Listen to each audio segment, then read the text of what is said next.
What's going on, people?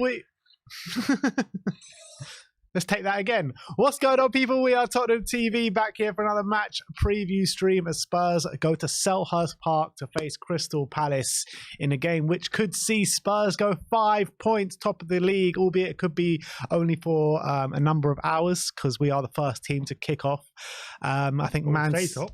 We could, we'll definitely stay top if we win by 2 points minimum. But to go 5 points clear at this stage of the league, albeit just for a number of hours, could be. Do you think is any significance to that?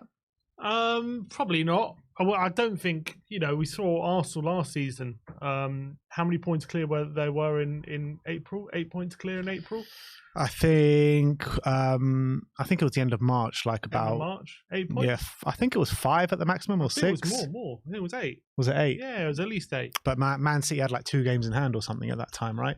They had them to play and a game in hand, right? So, but my point is they are much further in the season, and they were more points clear than that, and they still couldn't hold off City. So 5 points clear in October is nothing to shout about, is my opinion. But what would be something to shout about is we would be 10 points clear. We could potentially be 10 points clear of 6th. That is very significant at this point, and that would definitely create a massive buffer, especially as I'm sure if we can win on Friday, there'll definitely be some drop points in the chasing pack when it comes to creating a gap between us and the chasing pack for Champions League. And if we can really create a buffer in the top 5, that would make our real aims of being in the Champions League really massive. And that would go a long way to showing we're serious about getting Champions League football for next season, and we're really going in the right direction. So I think a 10-point gap, even if it's for 24 hours, it could be even more with some clubs because I'm sure there'll be drop points. That would be very significant for me. 5 points clear out of top of the league would be nice. Don't get me wrong. I'm not going to complain, but I'm more interested in right now that big points gap between us and 6th. Yeah, I definitely take your point. But for me, it's to go 5 points clear at this stage of the season, obviously it's not significant in terms of a title race or anything like that, but I think it's significant in terms of just how much of a turnaround there's been at this football club. I mean, if anyone would have said to you 10 games in, 9 games in, 9.5 really, without the other teams playing, we'll be 5 points clear at the top of the league, you would have been like, nah, what the hell are you talking about? And for us to be in this situation where we can go 5 points clear tomorrow night, I think it's just unbelievable. Maybe not significant. Maybe significant was the wrong word, but just it shows how far we've come in such a short space of time. Yeah, and it is incredible, and it's a testament to Ange that the fact that we're in his first 10 games in the Premier League, we could be sitting potentially 5 points clear at the top of the Premier League. That is not to be sniffed at. And it's incredible turnaround from last season where it was so much negativity, so much toxicity around the club, around the players, around the fans, and all of a sudden we're here 10 games into the season and everything's changed. Not just the results, not just the way we're playing, but the fans as well, the connection between the club. It's all changed, and that position, that table position after 10 games would be reward for that. Absolutely. If you look at the form of the two clubs coming into it, obviously Spurs are on stunning form, being top of the league, unbeaten so far this season. Crystal Palace not having the best of it at the moment. Only 1 win in the last 5 games. Only 2 scored in their last 5 games. And in terms of the goals they're scoring, the amount of goals they're scoring, it's kind of expected with their front line being completely decimated. Eze's out. Elise is out, albeit I think he's on the mend and will be back fairly soon. And obviously they lost Wilfried Zaha as well. Edouard started the season like a house on fire. But since his goals have dried up, the Palace goals have dried up. Or is it any surprise that his goals have dried up when Elise and Eze haven't been there? Let's be honest. Where's his supply coming from? I feel bad for him, but Elise hasn't been there all season. Elise hasn't been there all season, especially Eze being out. They've tried to play Mateta and Edouard together in a front two, hasn't quite worked. You just look at their midfield. You've got at the moment Will Hughes, Decore, Schlupp, Jordan Ayew. I mean, these aren't bad players, but they're not players who, when you're facing them, if you're an opposition team, you're thinking, oh God, we have to deal with this guy today or that guy today. I know Lerma, Decore is a good player, don't get me wrong. Lerma's a good defensive midfielder, but when it comes to them hurting you on the opposition, like going forward. There's no one there at the moment where you're very frightened of, and maybe they could find a new way of playing against Spurs. Maybe if they change their formation. I think the 4-3-3 right now, it's not working for them because there's no wingers. Who they're playing Ayew and Schlupp, or they're putting Edouard out wide or something like that, and it's not quite working for them. Maybe it's a case of going 4-4-2 and just putting Edouard and Mateta up front and going a bit more basic. But at the moment, how they're dealing with the absence of Eze and Olise isn't quite clicking, and I think Spurs could take advantage of that on Friday night. Yeah, I really hope so. I mean, I genuinely believe it's a case like if we can get a goal, we win this game. I genuinely believe it's as simple as that, because with the defense, how they're performing at the moment with Cuti Romero, Mickey van de Ven, Destiny, who might not be there, even with Ben Davis there and Pedro Porro on the right, with Bissouma patrolling things as the number 6.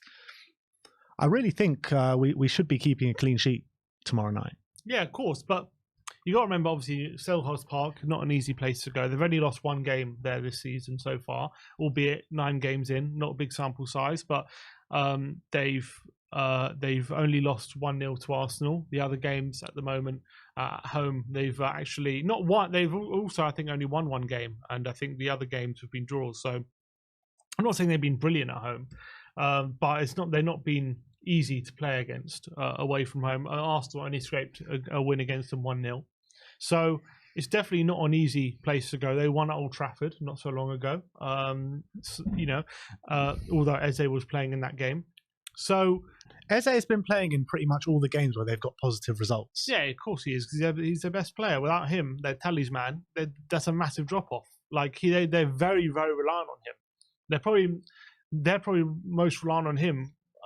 He's probably one of the most relied upon players in the Premier League right now, Eze, for Palace. So him missing is a massive blow, but you can't discount Hodgson finding a new way of playing, a new way of attacking, coming up with a plan for this game to surprise Tottenham. And there's always something to be wary of. And Selhurst Park on a Friday night under the lights could definitely be a difficult place to go. And defensively, they're very, very strong, and they're not easy to break down. So we just got to be careful. We're not conceding any stupid set pieces. We're not conceding any counter-attacks. We're not allowing them to go direct to Mateta and Edouard and getting the ball down and getting crosses in the box. If we stop that, making sure we're not doing any mistakes at the back, then, yeah, we get a goal, we should be all right. But you just got to make sure that we're as good defensively as we have been over the last couple of games. Yeah. The last 2 games that they've played at home, both 0-0, one with Eze, one without Eze, both against Fulham and against Nottingham Forest. Mm-hmm. The other home games that they have, obviously the one that you mentioned, 1-0 away loss, 1-0 loss to Arsenal, which was their first game of the season, I think it was, or second game of the season, and a 3-2 win against Wolverhampton Wanderers. So, I mean, it's not exactly the strongest home form, is it? No, it's not the strongest. It's not what you kind of associate with them at Selhurst Park, because they're usually like really strong there. Yeah, I mean, only one defeat for a team like Palace. 1 defeat in 4 games is not terrible. They'll be disappointed at drawing those 2 games 0-0. Yeah, they would be, but without their best attacking players, it's very, very difficult. Eze played in one of them. Yeah, okay, they'll be disappointed. And as I said, I didn't think appointing Hodgson for another season was the right move. I think he kept you up, fair play. I think they would have stayed up anyway under Vieira, but that's another point. But he did his job last season, and I think you should have moved him on and gone and looked to the future. Now they're back in the same situation they were a few years ago, where they're playing stale football again, to be honest, and I think they need a refresh. It's difficult to see at the moment. If he we'll see what happens. I'm sure he'll keep him up this season, but I don't see it being a great season for Palace this season. It's kind of like reverted back to what it was, the reason why they got rid of Hodgson. Mm-hmm. That's what it's kind of reverted back to. And I kind of agree with you in what you were saying over the past year or so, or since Vieira was sacked. Like, all they need to do was stick with Vieira through a really hard patch, and maybe we could be talking about a different kind of Crystal Palace right now. But it has reverted back to type. They aren't scoring many goals. Yes, I know their front line has been completely decimated, but have a look at this team. This is the team that they played last week at Newcastle, where they lost 4-0. You're looking at Anderson and Guehi, who are 2 formidable centre-backs in the Premier League. But there's not really much there to worry you going the other way, like you mentioned.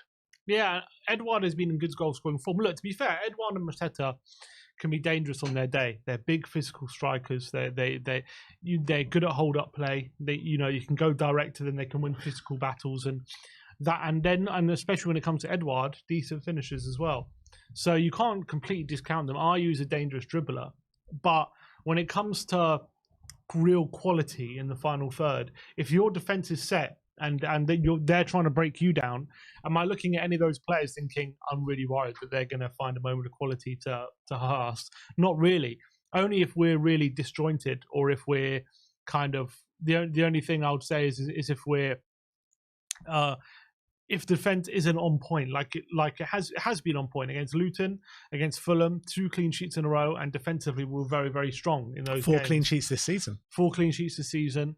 Postecoglou said in his pre-match press conference that he was asked about where can Spurs improve. He said definitely in the forward line, but he said right now, he said against Fulham he feels like the defensive quality won us the game, and he said defensively we're playing very well at the moment, and I have to agree with that. So I think if we're defensively on point, I see it being very difficult for Palace to really hurt us in this game. But you never know. Sometimes teams can have an off day. Sometimes we switch off. And if we're doing that, especially Udogie could be out, maybe that makes things a bit harder for us as well. So if we're not on our game, if we're not doing our job, this can become a very, very difficult game. But if we're on point defensively, there will be moments for sure that we can definitely break them down and score goals. But again, they're very strong defensively, so no guarantee unless we're at our very best going forward that we definitely win this game. Where I can see the biggest danger is obviously going to be set pieces. They've got players that can combat anyone in the air. If you bring up the ones to watch, obviously this man, Joachim Andersen, is a big danger from set pieces. Already scored 2 goals this year. I think both of them have come from set pieces. He's been involved in 4 clean sheets for Crystal Palace this season. How good is Joachim Andersen? How good of a season is he having? He's having a great season. I think he's been very good ever since he's come to the Premier League. For Fulham, he was good, even though they got relegated. And then ever since he's gone to Palace, he's been pretty great for them, a very consistent performer. So cultured, has struck up a really good partnership with Guehi as well. Very similar in a different way to, not very similar, but a partnership where they both have their strengths and weaknesses, a bit like Romero and Van de Ven. Guehi's a bit more physical, he's pacey, he's a bit more aggressive. Andersen is a bit more calm, collected. He's a bit more of a ball player. And it's quite interesting to see that dynamic. It definitely works for them. And Anderson's definitely been linked with a lot of bigger clubs over the years, and especially in the summer. Maybe he will find one in the next year or so. And he's having a great season. He showed what a great goal he scored at Old Trafford. Brilliant volley from a free kick. He's been one of the best long range passers from centre back for the last couple of years. Ever since he's been there in the Premier League, he's got a great passing range. Not the quickest, but he makes up for it with great positioning and a really good football brain. Good technical ability. I think he's a really good centre back. To be honest, I really think he's a good player. I mean, it's not just the head as well, because you mentioned the technical ability. You saw that goal. Was it against Manchester United this season where he just roofed it? Yeah, exactly. So he just roofed it on the roof of the net, and I think he's a very good player in my opinion. But I think they are few and far between in terms of what kind of areas they can kind of hurt us in. But I think set pieces are probably at the top of that, to be honest. In terms of how we usually do against Crystal Palace, we usually do fairly well. 4 wins in our last 5 games against Palace. That one loss did come 2 years ago, nearly to the day, to be honest, against Crystal Palace when Nuno was his last game in charge. 3-0 loss. Japet Tanganga gets sent off that day. But it wasn't his last game. I think it was his first loss. Sorry, he got sacked like 2 games later or something, 2-3 games later. But his first loss after the 3 wins on the bounce when we were top of the league. That was like the reality check. But it's like we went to Crystal Palace then top of the league. We lost 3-0. We're going to Crystal Palace again now, top of the league. We'll lose 3-0. Is that what you No, I'm not saying we'll lose 3-0. I was about to say we're going to show how much of a different top of the league that was to this one. Yeah, and I think it's completely night and day. I have to agree. Look, I'm not going to say we're going to batter them, and we're going to go there and show why we're title challengers, but I'm sure it's going to be a different performance. That game against Palace when we lost 3-0, we were dire, absolutely pathetic. We didn't have a shot on target, I think, the whole game. We barely got into Palace's half, I remember. We went down to 10 men as well, and we just barely gave anything. It was a terrible display. Those were the days when like Ollie Skip was like our best player. Yeah, literally. And that was, I remember, a big reality check for us. And who knows, maybe this game will be a reality check for us this time round. But what I can guarantee is we definitely will have shots on goal. We're definitely going to attack them. We're definitely going to play our game. And we're going to have fight, exactly. And we're going to play our game, and we're going to play with confidence and we're going to look to control the game. We're going to look to take the game to Palace, and it's going to be night and day from that performance, whether we win, lose, or draw. So that's going to be the most important thing. And you fast forward to the next season after the 3-0 loss away at Palace. It was one of Vieira's last games, that game as well, wasn't it? Or it might have been his actual last game. It was one that, it was definitely near the end of his tenure. And we went there under Antonio Conte in the last few months of his tenure, to be honest, just before, was it just after the World Cup or just before? Yeah, after. And we absolutely tore them to shreds, didn't we? 4-0 win at Crystal Palace.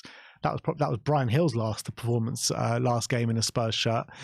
And I mean, it shows. I do see as a bit of similarities with this Crystal Palace team coming into that game and coming into this game. I mean, they're just a team completely bang out of form.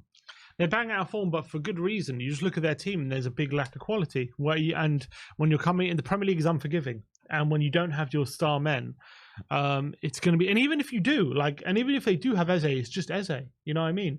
Without him, without Olise partnering him, there's still a lack of quality. Now, Eze's been dragging them through a few games, and he's been able to, when you've got Eze in your team, he's always a threat, and teams have to watch out for him, and he causes problems.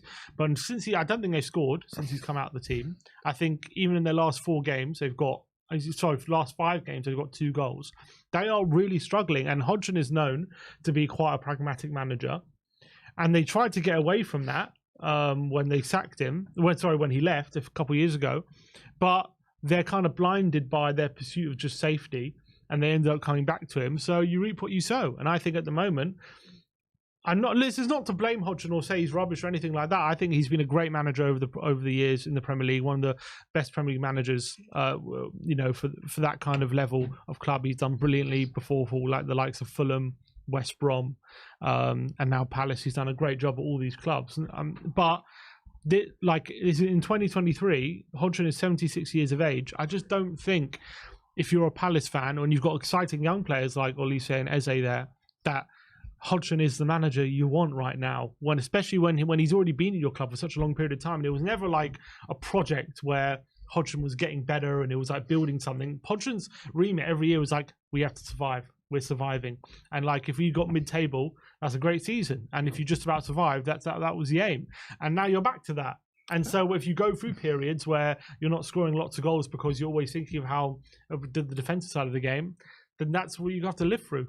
Yeah, absolutely spot on. In terms of Spurs, there are a couple of injury problems or selection headaches to talk about. Pape Sarr, he's going to be completely back.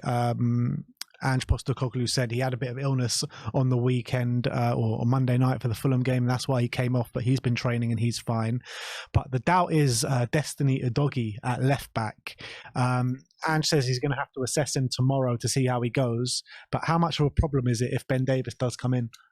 Look, it's one player for it's one position. It's not great, don't get me wrong, but he's up against Jordan Ayew potentially. I don't think it's a massive issue if Davies comes in for a game. I think Davies is good enough to fill in for Udogie, especially short term. Look, if it's a long term issue, it's a different conversation. But if it's a game, I'm not really that worried about it. I don't think Davies is that. I don't think he's maybe that suited to how we want to play in terms of his pace, and we know that Udogie, his recovery pace has been so vital. But if Davies has to fill in for a game, I'm sure he can manage, especially if it's Palace away. I'm not saying it's an easy game, but Davies has been part of teams that has gone to Selhurst Park and won many, many times before. I don't think it's going to be a massive thing for him.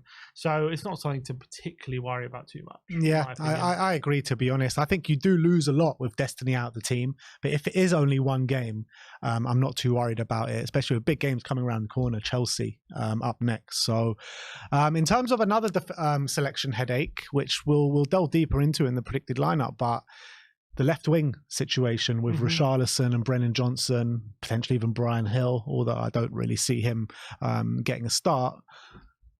Forget what you think Ange is going to do. What would you like to see? What would I like to see? I'd like to see him keep with Richarlison. I think he's been playing okay. I don't think he had a bad game against Fulham. He got another assist. As long as he keeps contributing, I don't see a reason to drop him. And I know, look, I would like him to be better. If this is the best he has to offer, even now, then I still think that's a problem.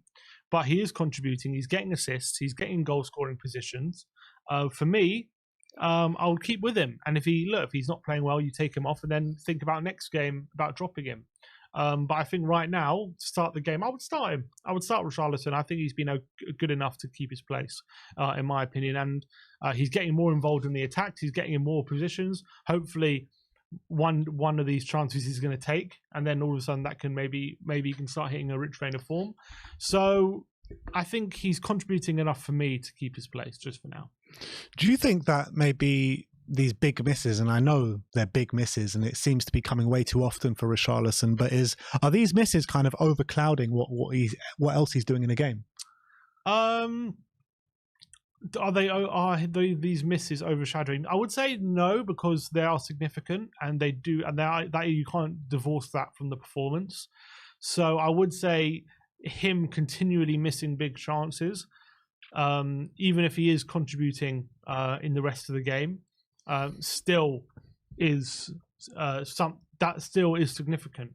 And I think people are right to be frustrated by those things, but you can't also just discount the fact that he keeps assisting and he is definitely getting involved in general play. So I think most people are, except for maybe Brains, but I think most people are recognizing that Richarlison is definitely improving a bit, and he's definitely much better than he was in the early parts of the season. But I think people are right to say, as much as he's improving, he can't keep missing these chances, and he has to. If he's going to be getting in these positions and being set up as consistently as he has been, he has to start putting some of them away. So I think that is a fair criticism, but I just feel like for now, he's got, in his last 6 starts, he's got 4 goal contributions. And as long as he keeps contributing on the goal front, I'm happy for him to keep playing. So you think the way he's performing right now and the way, and including the missing chances, including the assists that he's laying on, is enough to keep Brennan Johnson out of the team? For now, yeah. How long do you think that can carry on for? Like if he keeps assisting and keeps missing big chances, does that keep him in the side?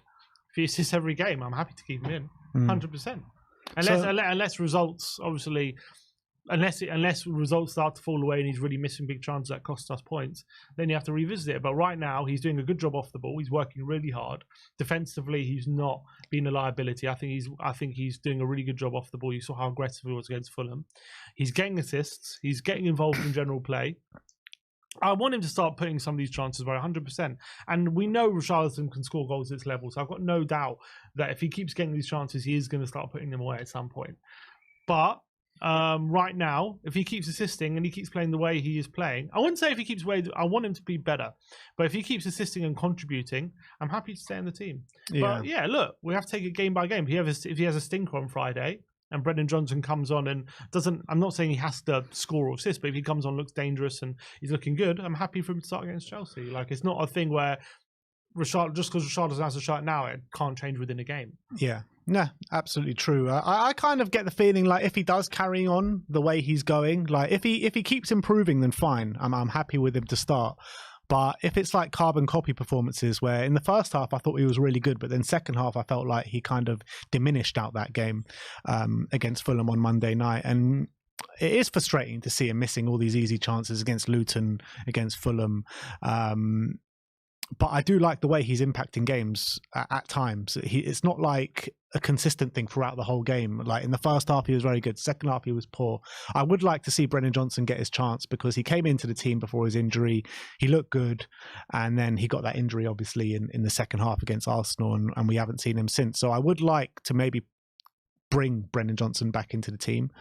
But what would that do to Richarlison's mentality when he's actually contributing and getting assists and stuff like that? So, I mean, I like Brennan Johnson. I think he was look, he had one start against Arsenal, and he looked pretty dangerous in that game. Obviously, he also missed big chances. You can't get away from that. He also missed 2 big chances. Yeah, but I mean, one of the chances he missed produced like a wonder save off David Raya. I mean, the chances that Richarlison are missing is like going over the bar and wide from like gilt-edged chances. The one-on-one that was saved against Luton was a good save as well. I'm not saying it was like Raya's level save, but I'm saying Johnson also missed a couple of big chances. I'm not saying he's bad. I'm not saying he hasn't looked good. He has looked good, and I've been happy with what Johnson's shown. But I don't know. I'm just happy. I'm fine with Richarlison keeping his play. I don't think I've seen anything just yet to tell me that he has to come out just yet. For me, I'm happy for him to continue. And if he has a bad game, then I'm happy for Johnson to come in. Fair enough. All right, well, how do you see the game going? What's your score prediction? Gone for 2-0. I think it's going to be... I don't see it being a free-flowing game. I think Palace know how to frustrate teams. They've done it down the years, and they've done it to us, and they've done it this season a lot. So, and given their lack of attacking quality right now, I definitely see them coming into this game, looking to frustrate us and hurt us when they can and pick their moments. So I do think it's going to be a very stodgy game. I see a midfield with Decore, Lerma, potentially Hughes being very difficult to break down, very solid. But if we can be as good defensively as we have been over the last couple of games, I really think, like against Fulham, we'll have enough quality just to find a few moments in the final third where we can really show our quality and score a couple goals. And I don't see them having enough quality to hit us back. So as long as we can have the quality to hurt them, open them up and score a goal or two, I think that should be enough to win this game. So I've gone 2-0. Yeah, I'm just going to go for one more goal than that. I'm going to go for 3-0. I think the trajectory of both these clubs so far in recent weeks suggests that Spurs obviously will win. I think we're playing well. I don't think we're playing maybe as well as we have done this season. The Fulham game wasn't our greatest performance. Neither was the Luton game. Well, to be fair, the first 20 minutes of the Luton game, we absolutely tore them to shreds, but we didn't put ourselves in the ascendancy enough. But I think in this game, with Crystal Palace bang out of form, not scoring any goals at the moment, decimated front line, I think we can actually take the game to them massively this weekend. And I'm going to go for 3-0 to Spurs. It was 4-0 last year, and they're on similar form at that time, although they were on worse form last year, to be honest. But with the way they're playing at the moment, I can see goals in there for us, especially with Bissouma playing and controlling things in the middle of the park. I think Bissouma will be very hard to deal with, especially with the rest that he's had against the Palace 3. That, they are going to be hard work, the Palace 3, but I think Bissouma, Maddison, and whether it be Pape Sarr or Pierre-Emile Højbjerg have more than enough to deal with that Palace midfield. So with the clinical edge that we have with Sonny up top, with the creative ability that we have with James Maddison in the middle of the park, I'm going to stick with 3-0. So I'm going 3-0. My brother's going 2-0. Let me know in the comment section below what your score prediction is. And that is our match preview. There are a couple of super chats actually just before we move on to the predicted lineup. One from Mikey saying, we pray Udogi's potential absence won't be felt too much for this game. That being said, no Elise and Eze will be a good thing for us. And we kind of covered that in the preview, but very spot on there from Mikey. And I'm not sure how to pronounce that name. I'm just going to say Taki. He says, how beautiful is Angeball on the eyes? From Conan. Oh, it's couldn't be more beautiful. Oh, it's stunning. Can't take my eyes off it. And Mick Dundee says, point of interest. If your Ange pre-Palace interview, Ange says he managed against Roy Hodgson, England against Australia in 2016, 2-1 Australia. Goal came from Dyer own goal. Spurs 5-0. Is that right? Do you remember that? Well, that's what Andrew was saying. No, he didn't say about Dyer own goal, but he said he managed against Roy Hodgson at international level. And he won? And no, he's saying 2-1. To England? England. Australia's goal came from... Oh, I see. The Dyer own goal. That's interesting. I think... So Dyer's scored more for Ange in an Australia shirt than an England than a Spurs shirt. Exactly. He's played more. Yeah, exactly. Yeah, that's what's happened. Maybe I don't know how he feels about that. Maybe he's got that memory burned into him, thinking I can't play this guy. But yeah, that's interesting. All right, well, that is the super chats. If you want us to talk about any other talking points, do send in a super chat. But let's get in to the predicted lineup. Ange has been speaking in the press conference, and let's run through the team news.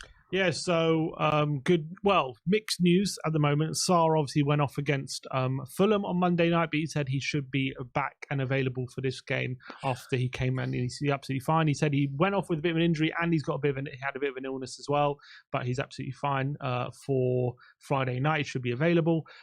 Destiny Udogie is a major doubt after apparently we've heard.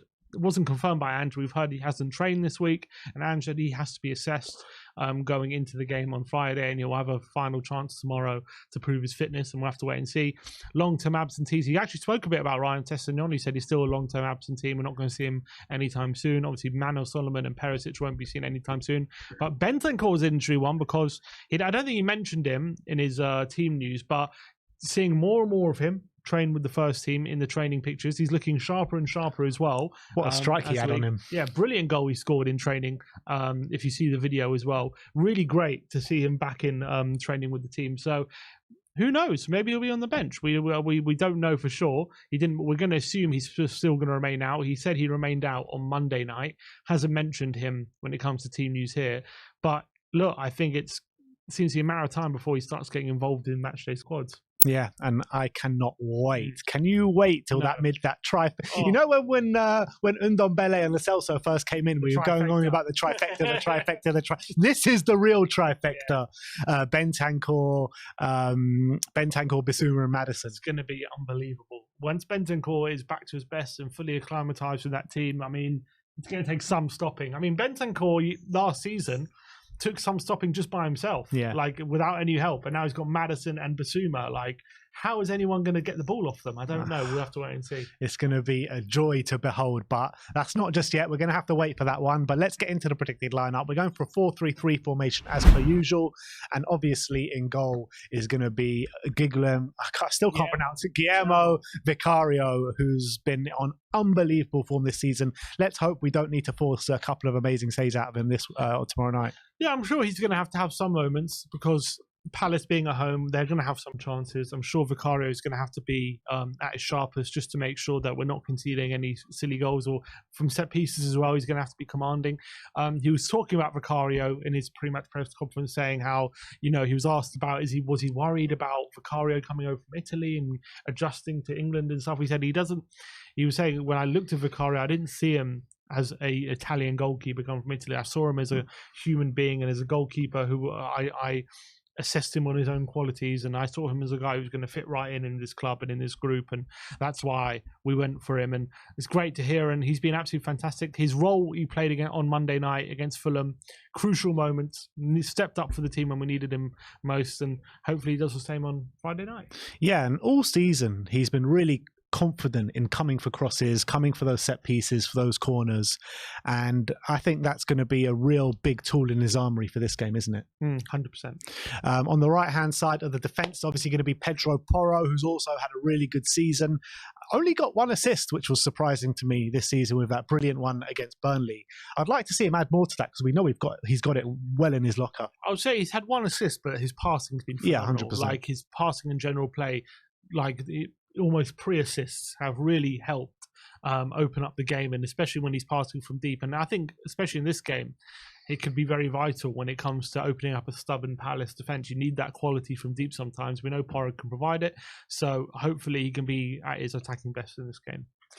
Alongside him, right centre-back who had a phenomenal game against Fulham on Monday night is Cuti Romero. And he's not going to let any of his opponents have a sniff, isn't he, tomorrow night? Yeah, you have to hope so. Obviously, he's going to be up against either Edouard or Mateta or even both. And I'm sure there'll be a handful, and I'm sure they're going to try and rough him up and give him a tough time. But, Romero gives as good as he gets, and probably more, and then some, I would say. So I'm sure he'll be relishing the challenge.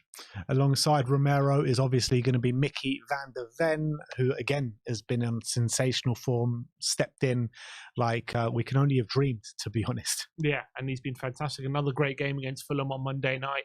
And look, he has kind of started, against Big Burnley, he struggled a bit with the physical challenge, so maybe Palace will be looking at that. But then also, I think a few weeks later, it was against Luton potentially. he had a very similar physical challenge against Morris, and he stepped up and was completely dominant. So hopefully he has taken those lessons from the Sheffield United game and can really start to dominate these physical centre-backs and physical strikers. On the left-hand side of the defence, it actually says Udogie there, but are we going for Udogie or Davis? I've got a feeling it's going to be Davis, to be honest. But yeah, it's got, well, look, it says Udogie there, but I think it's going to be Davis. Yeah, with Ben Davis, we know what he's going to bring us. He brings us, grit, determination, fairly good passing ability. But what are we going to be lacking without Udogie? What are we going to be lacking? Everything else, pretty much. Pace, power, positional sense. I think confidence to really get in those goal-scoring positions at times and really help out the attack. Like when you see Udogie have that confidence to just go into that number 10 role without any hesitation and being able to take the ball under pressure and turn and outmuscle his opponent. I don't see Davis just being able to do that. Davis is one of those players where you give him the ball and he's not under pressure. He's not got players around him. He can maybe pick out a good pass. He can maybe help out your attack on the overlap sometimes, or even an underlap potentially. He can maybe make a run off the ball. But when you're talking about taking the ball under pressure, out-muscling an opponent, beating them for pace, having quality with his left foot in the final third, having quality to pick up the ball under pressure, those are things I doubt he has in his locker. So I think in a weird way, Porro's recently been taking a bit more of a reserved position, it seems, and Udogie's been able to fly forward. I kind of hope it's the opposite in this game. If you would imagine it would be, wouldn't it, with these two on the pitch. But Davis hasn't started in the Premier League so far this season, so maybe it's a good opportunity. I know it's going to be hard because Destiny's just been so good, but in his mind, to stake a claim. To be fair, came on against Man United, didn't he? Set up a goal, and it was decent, so he'll have that in his mind. I actually think, everyone gives Ben Davis a bad rap, but I don't think I think he's a good player to have around the squad. I really do, because he's a player that, he's not going to kick up a fuss if he's not starting. When he does come in, he puts in, a minimum of 6 out of 10, probably a maximum of 7, 7.5, potentially 8 if you're really lucky, out of 10. And I think he does get forward. He's actually underrated in that sense about getting forward. I think he gets forward the more people give him credit for. He tries to anyway. He tries to. In terms of the number 6, Yves Bissouma back in the team. And this is going to be an interesting one because he's walking that tightrope again with the yellow card. For you, is it definite Bissouma comes in, or would you like to keep him for the Chelsea game? Put him in. No game can be guaranteed for me. You have to play the best available team in my opinion. And Postecoglou was saying in his pre-match press conference that Bissouma obviously had that red card, but he would have learned from that. He wasn't there to scold him. He knows. He said that Bissouma would have realised the consequences of being sent off in that manner and taking those actions that he did. And thankfully, his teammates bailed him out, and then they won against Luton, and they won against Fulham without him. So he would have realised that, but he said he's still a massive part of what we're doing here, so it's great to have him back. So I think he comes back in, and if you get to booking and is out for the Chelsea game, so be it. But I think you have to put him back in this game, and you have to play your best team, because what if we don't play him and all of a sudden we're missing him and we end up dropping points? It doesn't mean anything that you can play against Chelsea, and that you have to play him. Yeah, I completely agree. And I was asked the question on the post-match fan show after the Fulham game, and I said, you have to play your best team available for every game that comes, and then you worry about the next game when the next game comes. Mm-hmm. You can't be just figuring out, we've got this game in 3 games time, that game in 2 games time. You have to win and put what's put in front of you. And that's a very difficult game at Crystal Palace. So Bissouma comes in the number 6. In the first number 8 position, we are going to go for Pierre-Emile Højbjerg. I personally think it's going to be Pape Matar Sarr, to be honest. Ange says that he's completely back and he's available for selection. Mm-hmm. I know Højbjerg had a really good game, but it does seem like he's only been deployed as number 6 for Ange so far. So I kind of do feel like Pape Sarr does so much for the team, especially off the ball. I feel he's going to play.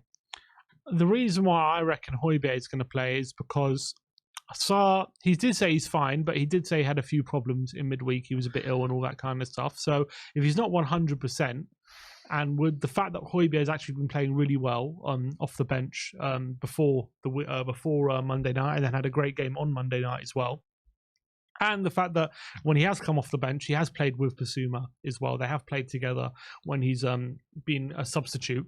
I think all those things put together, and the fact that, in my opinion, I know Sarr's been having a great season, but in the last couple games, I don't think he's... I wouldn't say he's been bad, but I don't think he's been amazing in the last couple games. He's maybe had a bit of a drop-off in the levels that maybe he was showing at the beginning of the season. Not a massive, but just a bit. Not as good. All that put together, I think maybe it could be a chance to give Højbjerg his opportunity, and I think it's one he would have deserved, especially with the performance he put in on Monday night. And you might argue, well, if he's coming in, maybe it should be Basuma coming out because Sarr's done nothing to lose his place, and Basuma's been the one who got sent off. But I think maybe he's got a little excuse, the fact that Sarr had a little problem in midweek. He had a bit of an illness and stuff like that. He's got a little excuse and an opportunity to give Højbjerg a chance here. So I reckon it'll be Højbjerg. Well, we'll have to wait and see what happens. I think Sar Sims says Højbjerg. Let me know in the comment section below who you think will take that number 8 role. But there's no qualms about who's taking the other midfield spot, and that's definitely going to be James Maddison, the best player in the Premier League so far, in my opinion, and he's going to be vital for us. Yeah, incredible season. He's having another amazing performance against Fulham. And this game, it's going to be even more difficult because against Fulham, he had like João Paulinho to deal with, and that was his own problems. But this one, he's going to have Decore, he's going to have Lerma, he's going to have probably Will Hughes as well. Tough tackling players who are hard to shake off. But the form he is in, you wouldn't put it past him to make light work of them, because he's just taking every challenge as it comes right now. And every midfielder he comes up against, he's able to weave past and create chances against. And I think this game he might have to drop a bit deeper to get a bit more involved, and given how congested Palace like to make the central areas. But he's got the quality to do that and to pop up in all different situations and areas and make himself even more unpredictable, which is also one of the most impressive things he's done this season. So he's going to be absolutely crucial in this game for it to get all 3 points. Absolutely. So midfield 3 of Bissouma, Højbjerg and Maddison. Maddison did mention that he's in the form of his life, he said, to quote his own words. Do you think he is in the form of his life, or do you think he's just getting noticed more because he's in a Spurs shirt now? I would say he is in the form of his life. Yeah, I think it's true. He is getting noticed more because he's in a Spurs shirt, 100%. But I also think he's playing even better than he was at Leicester, even though he was really good at Leicester. Don't get me wrong, but Leicester, I felt like he was more of a player where he wouldn't get as involved in the all-round game as he is now. Not to say that he was completely anonymous and he would just stand up front and wait for the ball. It wasn't like that as much. But a lot of the time he would play on the wing, wouldn't he? Play on the right-hand side, and he would play in the number 10. Whereas we're seeing a bit of a different side of his game now at Spurs, where he's dropping in to deeper positions, getting much more involved in the build-up and being like a hub of a team. I didn't feel like he was the hub of the team at Leicester. I felt like he was like an attacking threat. I felt like he did that weapon last season for Leicester, and that was like the first season he started to do it. That's what I felt like. Drop be the hub of the team, be a lot more aggressive off the ball. I did notice that a lot more from him last season, but I think you're right in terms of maybe previous years he didn't do that. Yeah, I think he's doing it to even more effect this season than he even was before. So I would say he probably is. I don't think he's playing like. I don't think he's like double the levels he was at Leicester. I think he's like a bit better, but also with the more attention on him as well. All right, so that's our midfield 3. On the right-hand side of the attack, we're going to stick with Dejan Kulusevski. Look, he was all right last game. Could have been a bit better in terms of his end product and passing, but he's having a good season. Yeah, and up against Tyrick Mitchell, who's a very good left-back, so he's definitely going to have to make sure he's on top of his game if he's going to get joy out of him. But I think, again, he does such a crucial role for the team. And when he gets the ball, he can carry it forward, bring it to the penalty area, cause problems for the defence. Needs to work on, knowing when to shoot, when to lay off a pass, get his shooting boots back on. But I've got no qualms about him keeping his place for this game. On the left-hand side is a contentious decision, as Richarlison has been given the nod in the last game. They are giving him the nod in this game, but I wouldn't be surprised to see Brennan Johnson come in. Yeah, I think he's contributing, but he's got to watch himself, because definitely some of the quality has been a bit frustrating, especially with his finishing. He's definitely got to make sure that tightens up. Some of his general play occasionally as well can be left a bit frustrating when he tries a shoulder touch and when it's needless and gives away the ball too many times. So I'm sure Ange will be watching that, but he has been contributing last few weeks, getting some assists, 4 goal contributions in his last 6 starts. I think that hasn't gone unnoticed by Ange, and I do think his level of performance has been slowly, steadily improving. So he's going to keep his place, but definitely he needs to up his game if he's going to keep it for the long term. Yeah. So Richarlison on the left, Kulusevski on the right, and obviously up top will be the captain, Heung-min Son. 7 goals already this season, only 2 behind the leader, which is Erling Haaland. And he's going to need to be very clinical and get some goals this weekend. Yeah, he's got a great, if I remember right, he's got a pretty good record against Palace, doesn't he? Yeah, I remember the one he scored in the stadium opener. And he scored the following season. I think he got a double in a 4-0 win. He obviously scored at Selhurst Park last season, if I remember rightly. So I'm pretty sure he's got a pretty good record against Palace. There's probably loads of goals I'm not even remembering. So I'm sure he'll be licking his lips. It's not going to be easy for him because Anderson and Guehi are tough opponents and they're good centre-backs, but the quality he has, sometimes he's unstoppable. So let's hope he's in that form. Well, let's run through the lineups with you guys one more time. In goal is Vicario, right back Pedro Porro, left back Ben Davis, Cuti Romero and Mickey van de Ven at centre back, with Bissouma, Højbjerg and Maddison in the midfield 3, with Richarlison and Kulusevski supporting Heung-min Son. I said we'll stick with the same predictions. I'm going for 3-0. Sim's going for 2-0, both to Spurs. So with those predictions, Spurs will go 5 points, top of the league. We'll have a very nice sleep on Friday night, and we'll see what happens with the rest of the weekend. Big Manchester derby this weekend. Unfortunately, Arsenal have Sheffield United at home, so you do expect them to win. But it'll be nice to be 5 points clear, albeit for a few hours. Yeah, well, look, never say never with Arsenal. They drew at home to Fulham, so you never know. Yeah. All right. Well, that is our predicted lineup, and that is the stream for you guys. Thank you, everyone, for joining us today. Like, subscribe, and comment. And as always, come on, you Spurs.